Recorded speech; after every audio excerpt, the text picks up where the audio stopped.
Bom dia! Estamos nesta segunda-feira começando uma semana muito especial.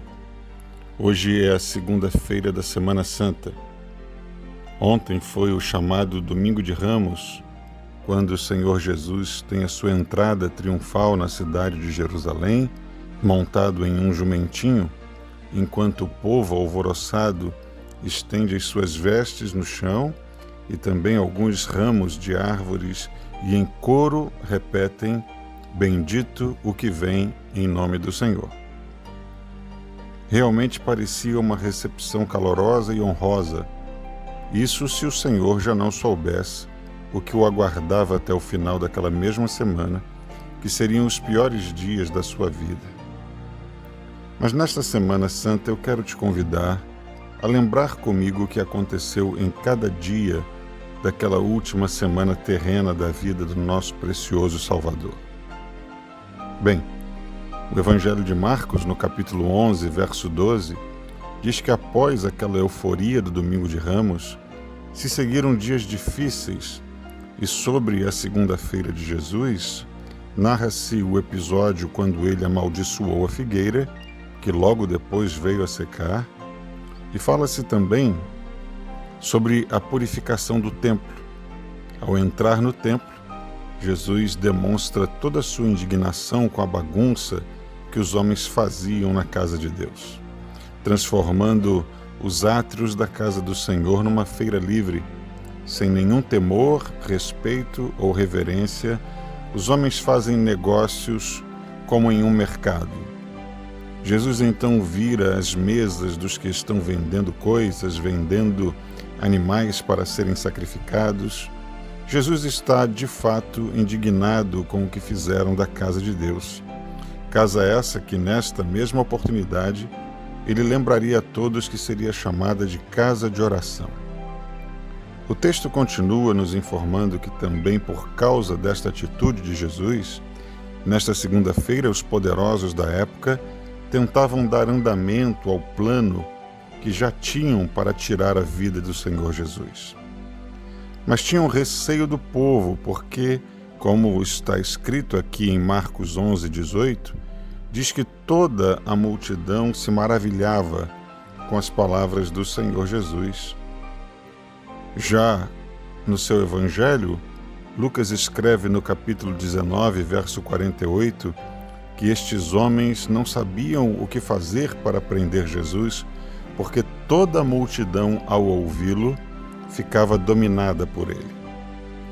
Então, nesta segunda-feira desta Semana Santa, poderíamos falar sobre a necessidade de darmos os nossos frutos, aqueles que o Espírito Santo tem produzido em nossa vida com o passar do tempo, que a Palavra de Deus tem cultivado em nós e tem nos feito pessoas diferentes do que já fomos, e, portanto, não há mais tempo certo para dar esses frutos, mas tais frutos precisam estar sempre disponíveis em nós quando o Mestre procurar por eles. Naquela ocasião, Jesus buscou o fruto da figueira por uma contingência física. O texto diz que ele estava com fome. Mas hoje a fome do nosso Salvador é pela salvação das pessoas. E ele busca em nós frutos abençoadores que levem a salvação a outros, seja em tempo oportuno ou fora de tempo. Poderíamos falar sobre o zelo do Senhor com a casa do Pai, o desejo manifesto de que ao entrarem no templo, os homens reconhecessem ali a presença de Deus, que de fato Deus habita entre nós, e aquela era a casa de Deus, a casa onde os homens deveriam ir falar com o Pai e, crendo, poderiam ter suas orações respondidas. Mas permita-me ficar com a expressão usada pelo Dr. Lucas naquela segunda-feira, ao referir-se ao medo que os principais religiosos tinham do povo. Ele diz: porque todo o povo, ao ouvir Jesus, ficava dominado por ele. Queridos irmãos, eu já tive o privilégio de ouvir homens com uma tremenda capacidade de falar das coisas de Deus. Homens que sabiam usar as palavras e sempre era uma experiência muito agradável e que rendia vários comentários por muitos dias. Mas eu acredito que ouvir o próprio Jesus pregando a palavra de seu Pai deveria ser algo inexplicável. E Lucas diz, quem sabe observando os rostos, as expressões, as bocas e os olhos abertos da multidão, sem que conseguissem desviar dele, Jesus, o olhar e ávidos por ouvir as suas palavras. Disse Lucas, as multidões ficavam dominadas por ele. Você já se deu conta do quanto é maravilhosa a palavra de Deus e o quanto ela nos domina? E não é por causa da força da religião, não é por causa da força da tradição ou o peso que ela pode exercer sobre os nossos pecados, mas sim porque ela é perfeita e restaura a nossa alma e é sempre cheia de amor. Mesmo quando o Senhor precisa nos disciplinar, Ele nos fala transbordante de amor e as suas palavras não saem da nossa mente e coração.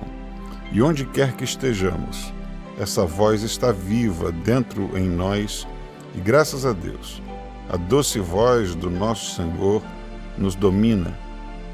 A Bíblia diz que as ovelhas do Senhor ouvem a sua voz e o seguem.